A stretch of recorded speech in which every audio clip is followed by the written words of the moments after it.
So much for coming this morning and for letting me come this morning and visit with you about children.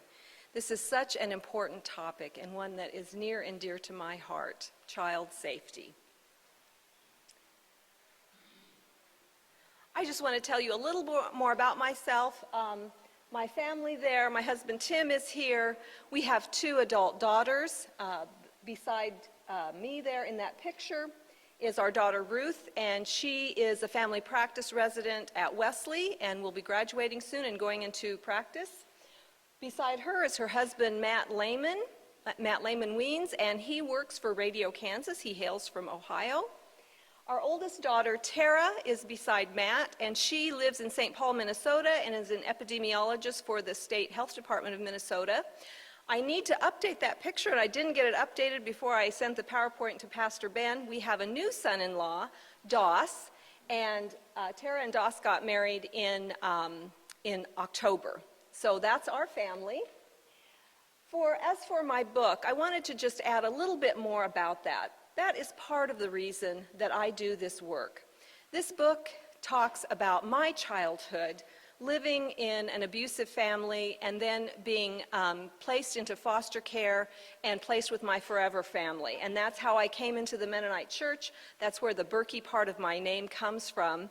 And so that's part of the reason that I do this work, is because I know what it is like to be a child that has experienced abuse.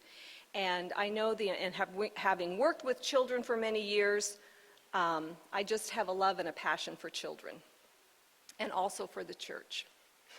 Part of my story is that when I came to live with my foster adoptive family, not only did I gain a wonderful family, but I also gained a wonderful home church, Bellwood Mennonite Church in Milford, Nebraska. And so I know how churches can help people. I feel that my church saved me. You know, they took this broken little girl in and just showed me love and care and compassion. And they helped me find God and see who I was as a child of God. And that completely changed my life. And so that's another reason that I want to talk to churches about this important topic. Okay, I am here today as a speaker for Dove's Nest. Part of some of the other things I do is I'm on the Speakers Bureau for Dove's Nest.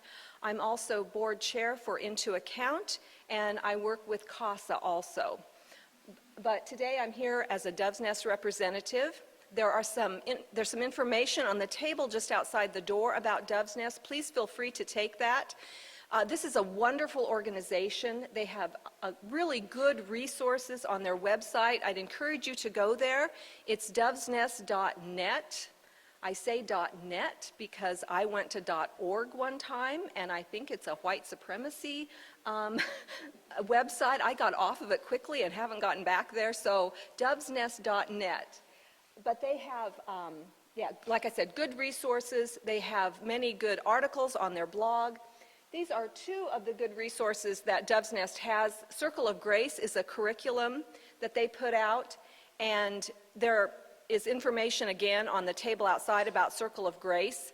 And I'm going to talk a little bit more about it in the PowerPoint, but it's a good curriculum. It empowers children for what to do if things come into their life that they don't feel comfortable with. So we'll talk more about that later. This other resource is Jeanette Harder's book, and she is one of the founders of Dove's Nest, and it talks about how we work with child abuse, not just sexual abuse, but all kinds of child abuse within the church. And it's a good resource because it can be used for Sunday school classes or maybe Bible study. There are 12 chapters, and there are discussion questions at the end, so it could fit very easily into a group discussion. And I also have some of Jeanette's books out there. I think every church in MCUSA should have a copy of her book. When it came out, she donated copies to churches. But if you would like to purchase one of the books that's out there, you could also do that. Help these poor boys, and they just accused him of this stuff. And then the next scene, he talks about how he abused them. And this is one of the things he says in that video. I consider church people easy to fool. They seem to want to believe in the good that exists in all people. And because of that, you can easily convince them with or without convincing words. And I think that we need to understand that about ourselves, that it is easy for us to be fooled because we want to believe in the good in people. And that's not a bad thing, but again, we just have to watch out and see how it's being used.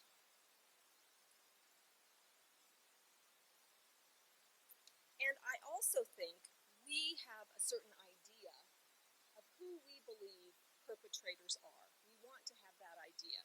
We want to believe they look really different from us.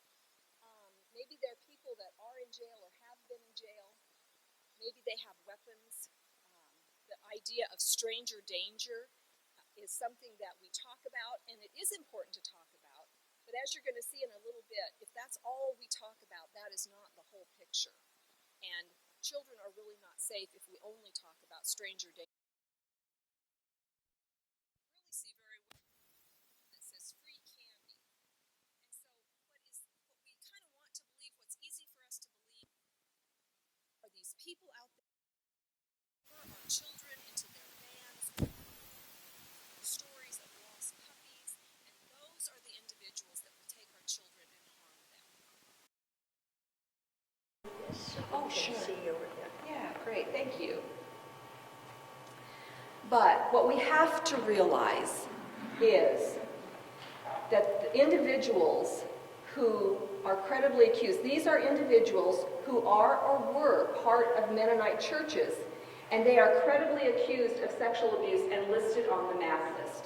And Jason's going to talk to us a little bit more about the map list. And so we need to understand that even though we want to believe perpetrators are those outside the church, they are in the church. We don't want to believe. It's difficult for us to believe that people sitting next to us on Sunday morning could be sexually abusing our children or other vulnerable adults. This is a difficult thing for us to believe. But they are in our churches because our churches are their churches. And when we cannot accept that and fully believe that, then children are not safe in our churches. A little bit more about perpetrators. Again, I'm not going to get into a lot of this, but again, from Anna Salter's book, that first statement that the Department of Justice estimates on average there is one child molester per square mile in the United States. So we know this is a big problem. Love that statement. Surprise, how can a 3-year-old child feels uncomfortable standing up to a grown man? As adults, I think that's something we always need to recognize. It is not the child's responsibility to keep themselves safe, to give consent, or keep themselves safe in other ways. It is always the adult's responsibility to keep children safe. So that's one thing that's happening. The other thing that's happening is that there is conflict between two adults. There's conflict about keeping a child safe. The daughter decided to engage in a conflict with her stepfather in order to keep her child safe. And sometimes that is what's going to happen. We, as the adults in the church, may need to be in conflict with other adults to keep children safe. And this is more information about the Circle of Grace. Again, this is a major thing that Dove's Nest does. I'm not going to talk a great deal about this. I have taught Circle of Grace in churches. I do presentations on how to teach Circle of Grace. I believe it is a wonderful curriculum to empower children. It helps them know what is inside their Circle of Grace and what is outside of their Circle of Grace. Pastor Ben said you used to do Circle of Grace, but maybe aren't doing it right now, so you're maybe familiar with that. So I like it that it empowers children. I also like it that it helps children identify who are trusted adults in their life. So if something is happening to them that they don't feel comfortable with, they can go to a trusted adult and tell them. So it's good. I would encourage you to start doing that again. Okay, now we're going to talk a little bit about the things that we may be doing.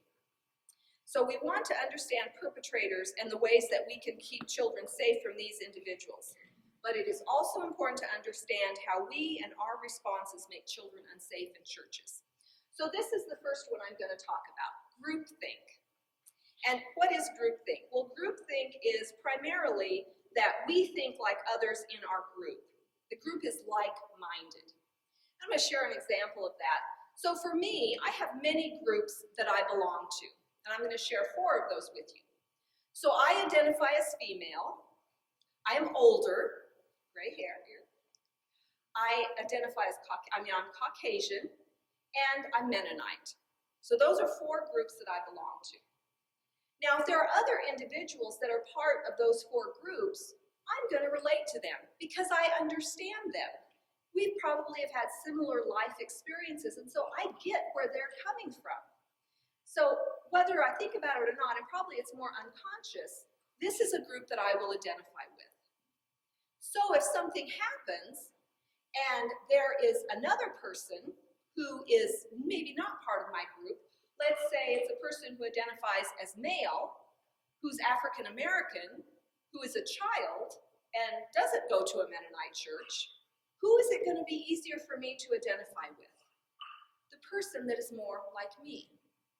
And I think this is really important, especially when we know that perpetrators are in our church.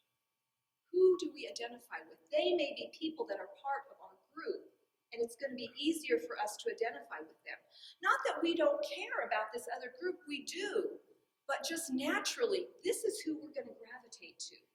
And I think it's really important that we consciously realize that and say, when something happens, I'm going to need to make an effort to not primarily think about my group, but to think about things and view things through the lens of the victim and this other person who is not part of my group. Another important piece of that is most of us here, I see we have some senior high students here, and that's great, but most of us here are adults, and that's a powerful group that we belong to. And so if the perpetrator is part of our adult group and the victim is a child, part of a different group, that's something else we're going to need to realize. How do we think about things through the lens of the child? That's very important in keeping children safe. So groupthink is one of the ways that we can put children at risk. Another one is forgiveness. And when I was emailing back and forth with Pastor Ben and I sent him my PowerPoint, this is one of the things that he said, and I got his permission to say this morning, that it's a sobering reminder that some of our highest tenets of community, such as peace, forgiveness, reconciliation, and close relationships can be abused. But they can, and we need to look at that and think about that. These, our highest ideals, hold a lot of power for us. Just like certain individuals in our congregations hold a lot of power, these ideals also hold a lot of power. But we need to check them. We need to have accountability and boundaries with these ideals, as well as with powerful individuals in our congregations. So, forgiveness can be something that can put children at risk. Well, what's wrong with forgiveness? That's a good thing. Jesus said to forgive 7 times 70. But forgiveness can be used to harm children, and let me tell you about that. I want to tell you about 2 individuals, Carolyn Hagen and Marie Fortune. Now, Carolyn Hagen is a therapist, and she's author of Sexual Abuse in Christian Homes and Churches, and she's also a presenter for Sister Care. She told me this personally. Marie Fortune is a pastor, and she works for Faith Trust Institute. I don't know her, but I heard about this on a sermon that I listened to recently. She was quoted in that sermon. Both individuals have worked with people who have committed sexual violence and are in prison. So they've worked with these groups of individuals in prison. And both of them asked the inmates that they worked with, what do you want us to go back and tell churches about perpetrators, about those who commit sexual crimes? And what they said was, don't forgive us too easily. Because what had happened to some of them is they had gone to a pastor or they had gone to a church member and confessed what they were doing. And that pastor or church member said, oh, brother, I forgive you. It's okay. I know you won't do it again. I forgive you. But the reality is they continued to abuse children. And then they got caught and were in prison now. So when we forgive too quickly, then that is not good for children, but it's also not good for the perpetrator. We need to hold them accountable. We need to have boundaries. But let me say this, sometimes we want to get to forgiveness because that's an easy thing. You know, when a case of sexual abuse comes up in a church, it's hard, it's messy. But if we can forgive and move on, then we can get back to our normal life, and that's good.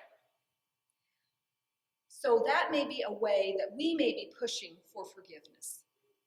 But forgiveness is always the responsibility of the victim. It is never something that should be pushed by the church. It's always something that the victim needs to work towards. And when forgiveness is given too quickly, it can be an obstacle to justice. So what we need to work for first in these cases is truth and justice. But when we forgive and move on, everything's fine, we may not dig deeper. We may not figure out what really happened. We may not think about what is the victim experiencing, and then we won't get the justice. But if we seek truth and justice first and really understand the situation and help the victim, then that can move towards forgiveness. Okay. The next thing that I'm going to talk about is peace and reconciliation. Well, that's a good thing. That's an important thing in our church. How can that put our children at risk in the church? Peace and reconciliation is a good thing in our Mennonite tradition, and we certainly need more of it in our world today. But when peace and reconciliation is used to deal primarily with conflicts between adults, then children in our churches are at risk. I came across a safe sanctuaries policy recently because, as I said, this is how I spend a lot of my time researching sexual abuse and policies and things like that. So I came across this policy. This church had it online.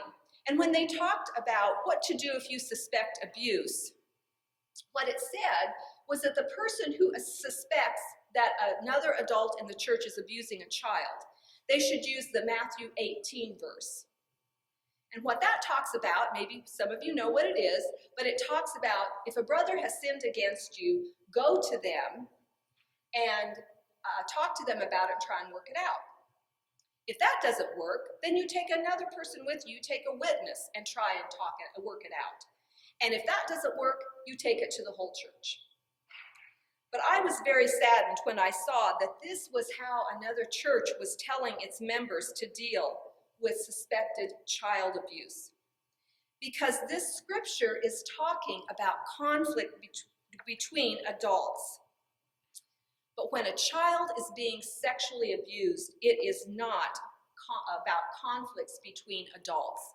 It is a crime against a child. That's important, so I'm going to say that again. This scripture is talking about conflicts between adults, but when a child is being abused, it is not about conflicts between adults. It is about a crime against a child. Child abuse is a crime in all 50 states.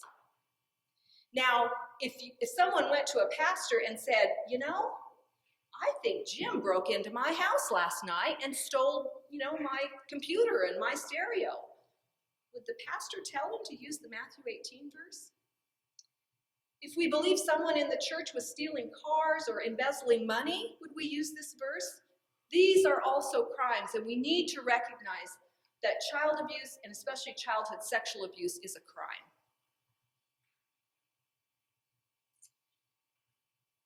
Okay. Sorry, I need to stay on script here, and I get off the script. Okay, and just like forgiveness, when peace and reconciliation is put ahead of truth and justice, then children are at risk in our churches. And I'm missing a page here. I'm sorry.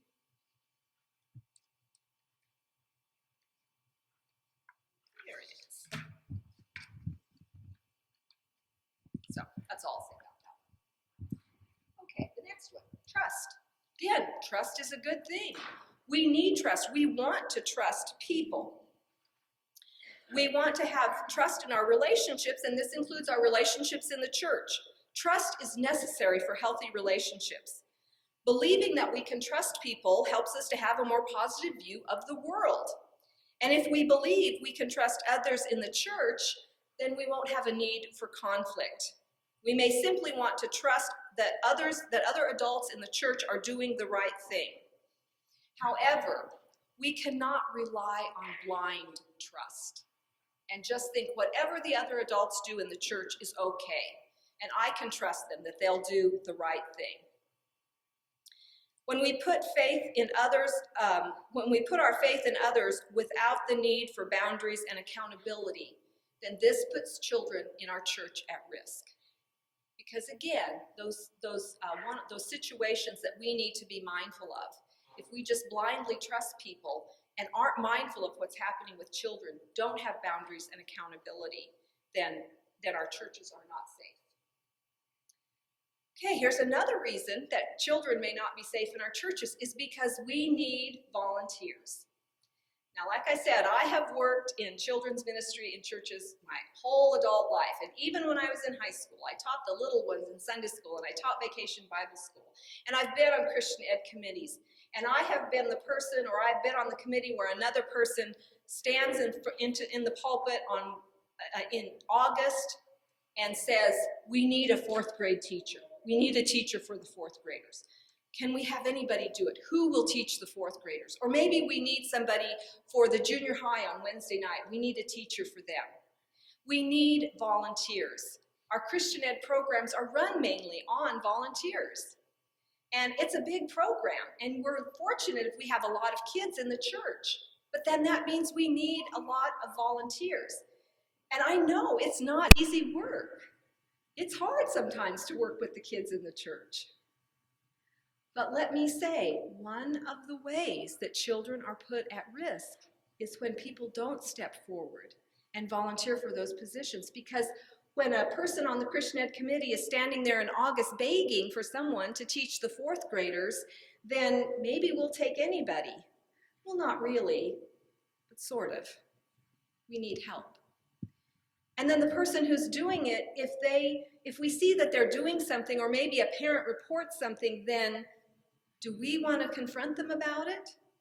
Because if we do, they might get mad and leave, and then we're going to need another fourth grade teacher.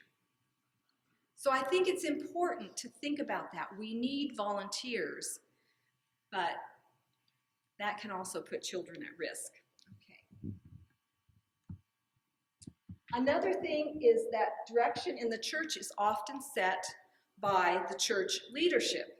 And again, we love our pastors and church leaders. And I'm not just talking about pastors here, I'm talking about the deacons or elders or board of directors, whatever you call the leadership in your church. So these people have a lot of power in the church. And I know as Mennonites, we don't like to think that that's true. We don't really like to think about people having power. However, pastors and church leaders do, but they're also human beings, just like us. And sometimes they get it wrong. Sometimes they make mistakes. And when all or any participant of the congregation isn't able to step up and say what their concerns are about the leaders, then that puts children at risk, especially when we're talking about cases of abuse. When people in the church don't feel comfortable doing this, then that can create an unsafe environment for children. If any disagreement with the leadership in the church is seen as gossip or causing a conflict, then that shows an abuse of power. Power is used when the average church member or church attendee can't challenge the decisions of leadership. We need to always be able to challenge those decisions. That does several things. First, it shuts down the person with differing views. And we need diversity of thought. We need all kinds of diversity, and we also need diversity of thought in our congregations. It also, another thing that it does, it tells other people that maybe I can't challenge leadership. Maybe I shouldn't speak up and say what I think is happening is wrong. And finally, when the decisions of leadership involve sexual abuse, and the leaders are not willing to hear from those who have a differing view, then again, that makes churches unsafe. Now I say this because historically, church leaders in the Mennonite church, in Protestant church, and in Catholic churches have protected perpetrators by hiding the truth and not listening to those who challenge their decisions. So I think that's really important to think about. Another reason that children may be at risk in our church is that we fear negative exposure. We don't want to be seen as the church that has a sexual perpetrator in it or that has dealt with this issue. Maybe people will leave the church. Maybe people won't want to come to our church. We fear that negative exposure. But, and I can't say this strongly enough, our attitudes and our safe sanctuary policies is not about protecting the image of the church. It's not about protecting the church's reputation or the reputation of anyone in the church. Our attitudes about sexual abuse and our safe sanctuary policies are always about keeping children safe. It is about the protection of children and vulnerable adults. Another reason that children are at risk in our church is we are uncomfortable with sexuality. And this is true of me too. When adults are uncomfortable or embarrassed about their sexuality, children know it. And it's not always the words that we say, oftentimes it's the attitudes. And children will pick up on that body language much more and those attitudes much more than they pick up on our words. And so oftentimes we give this message with our body language. It's the attitudes that we hold about our bodies and about this beautiful gift that God has given us. The gift of sex and our sexuality. This is a beautiful gift from God. And we cannot shame that. We cannot feel ashamed about that and then pass that on to children. And if children want to talk about their bodies or their sexual organs and we shame them, then we might be playing right into the hands of a perpetrator. Because the perpetrator will use the child's shame about their body and their sexuality to keep the child silent. They may say to them, "See, what you did with me was bad, and mom and dad knows it." And so if you tell them, they will think you're bad and you will get into trouble. So don't tell them what's happening. And if the child feels like, yeah, mom and dad will get mad at me because I know how they feel about this stuff, then that may keep the child quiet. Now, I'm encouraged because I hear young parents talking about how they talk about kids, about their body parts. When I was a young parent, I said, so here are your eyes, here's your nose, here's your mouth, here's your tummy. I didn't go on to say other body parts, but today I think young parents are doing that. So along with saying, here are your eyes, here's your nose, here's your mouth, here's your tummy, here's your penis, here's your vagina. And they're using those respectful, proper names for body parts. That's another important thing too, because a perpetrator will not use respectful names for the body parts. And if a child has been taught by their parent or caregiver that these are the proper names for these body parts, and then someone else uses other names, then they may think this may be one protective factor. It won't be the whole thing, but it might be one thing. And the child may think, oh, that's not what mom and dad called that.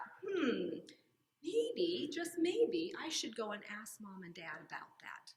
So that could be a protective factor. Okay, the last thing is we value close relationships. And again, that was another thing talked about here. The mentoring, the close relationships, we want that for children. That is a good thing. But again, we need to have accountability and boundaries with that. Sorry, trying to stay on script here. Okay. And again, if we have blind trust with the other adults in a child's life and we don't hold other people accountable, we're not mindful of the situations when children have close relationships with other adults, then that can put children at risk. How are we doing for time, Ben? Okay. All right, I can get through all of it. Often I don't get through my whole presentation. This is exciting. The next thing I want to talk about is child-on-child abuse. And this is from an article that's on Dove's Nest. It's one of the blogs on Dove's Nest, and it was a really good article. And it talks about things we can look for children under the age of 12 and children over the age of 12. And basically what I see in this is that when a child is curious about sex, exploring, we need to think about, is this kind of age-appropriate things that they're doing? Is this things that they're doing that children their own age are doing? Are these the same kinds of things? And when that escalates, when it gets more intense, then we need to have some concern. But I'll go over these. So for children under the age of 12, what are some green light behaviors? Well, they're curious, but their curiosity is limited and intermittent and balanced with other exploration, as well as feelings of lightheartedness and spontaneousness. So is it kind of a normal thing for them? You know, the playing doctor, that's not a bad thing. We shouldn't freak out and shame our children if they're doing that. But it is a time to talk to them about that. That's a good learning opportunity. So we can teach and we can affirm consent and we can talk about respectful boundaries, and that's some of the stuff we've talked about today. What would be some problematic or yellow light behaviors for children under the age of 12? Well, if the exploration is different from that of their peers and it increases over time, if a child seems to have an inability to stop, maybe the parent has talked to them, but they can't stop. And if they have effort, if they try to bribe or coerce children who are younger or more vulnerable than them.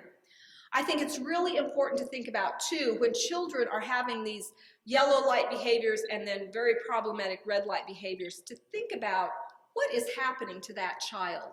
Why are they doing this? And that's something also to explore.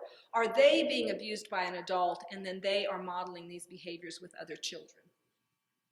And this would be a time for parents to speak up and say something, to talk about the behavior in a calm, non-judgmental way. That's very important, to stay calm. We may be freaking out, but we need to stay calm with the child. We need to not shame them, but it's a time to help them.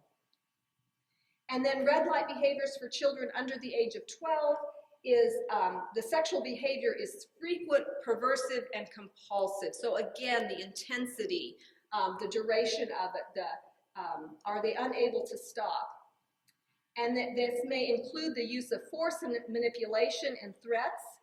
And then if they are confronted by adults, maybe they get aggressive with adults or get angry at adults. So those are all things to think about. But again, what's happening to that child too?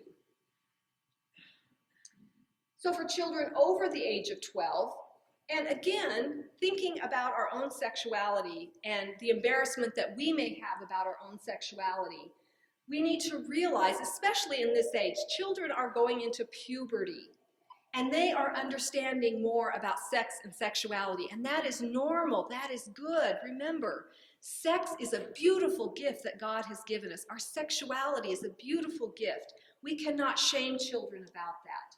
And so we need to understand children of this age, they're going to be more interested in sex, and that's okay. And they'll be evoking more consensual exploration along with attention to social attitudes and religious teaching. So we don't shame children that they're more interested in sex during this time, but we talk to them about it.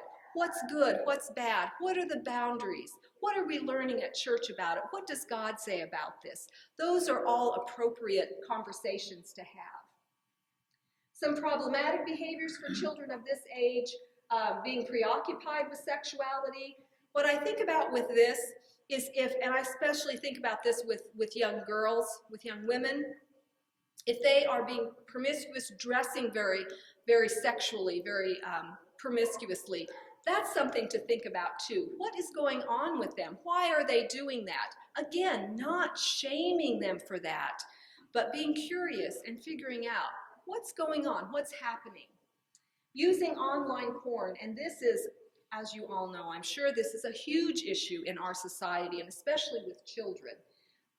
Brenda Yoder is a person who is also on the Speakers Bureau at Dove's Nest, and she does a presentation on pornography, a really good extensive presentation. She has done this presentation at Tabor Mennonite Church, She lives in Indiana, so it'd be a little more costly to have her come, but she would be another really good resource for Safe Sanctuaries training to talk about pornography. So we need to think about that. And repeated misconduct or a one-time event. And I think about this, especially if law enforcement gets involved. You know, this is something we really need to think about and take seriously.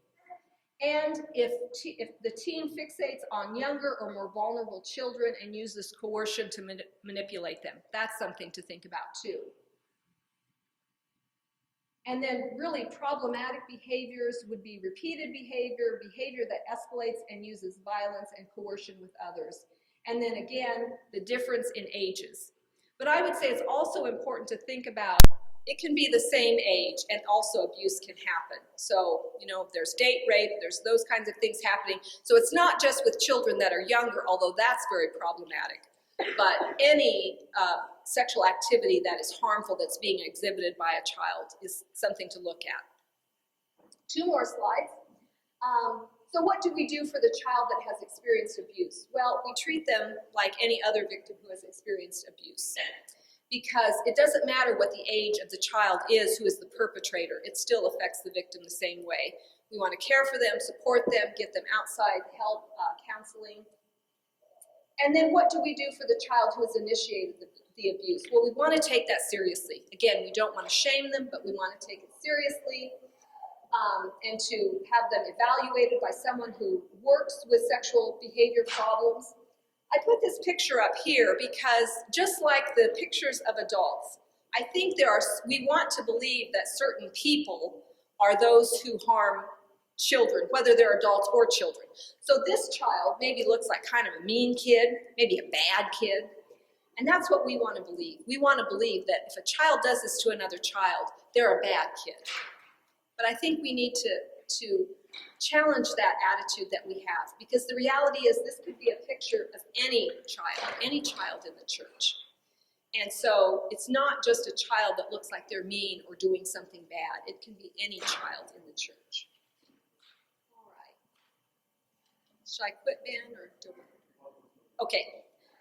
And this is from Dove's Nest. What to do when you suspect abuse. We need to believe the child. When we talk about trust, the person we really need to trust are the children. So believe the child, trust the child, believe what they are telling you. And remember that false reports are incredibly rare. Only 2% of reports are false reports. And when I speak to churches and work with Safe Sanctuaries policies for churches, it really brings up a red flag for me when people are saying, yes, but what about the false reports? Think how horrible that is for that person. What about the false reports? That's a red flag for me. Because remember, this is about the safety of children. And false reporting is very rare. And I would say that 2% is even a high number, because if a child reports something and the parent doesn't believe them, maybe they get in trouble for reporting. Then that child is going to say, well, I tried to tell the truth and I got in trouble. So maybe it's safer for me to lie and say it didn't happen. Does that go into the false report then? So those are things we need to think about. We don't need to do an investigation if we suspect abuse. It's suspect. If you suspect abuse, you can call the number in Kansas, and you can also report it to the police. I was talking to a veteran social worker one time who worked in child welfare, and she said what she does and did when she suspected abuse. She called the hotline, but she also called the police. You know, our child protection services is really overworked. And oftentimes things fall through the cracks, not because we don't have good people working in those systems, but because they just have way too much to do. So if you suspect abuse, I would say it's good to call the hotline, but also call the police. Okay?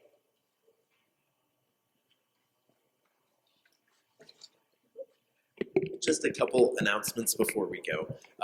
There are a couple of handouts on the music stand back there. If you didn't see them, one of the slides this morning and one of another resource from Dove's Nest. Check those out if you're interested, and we can make more if they run out.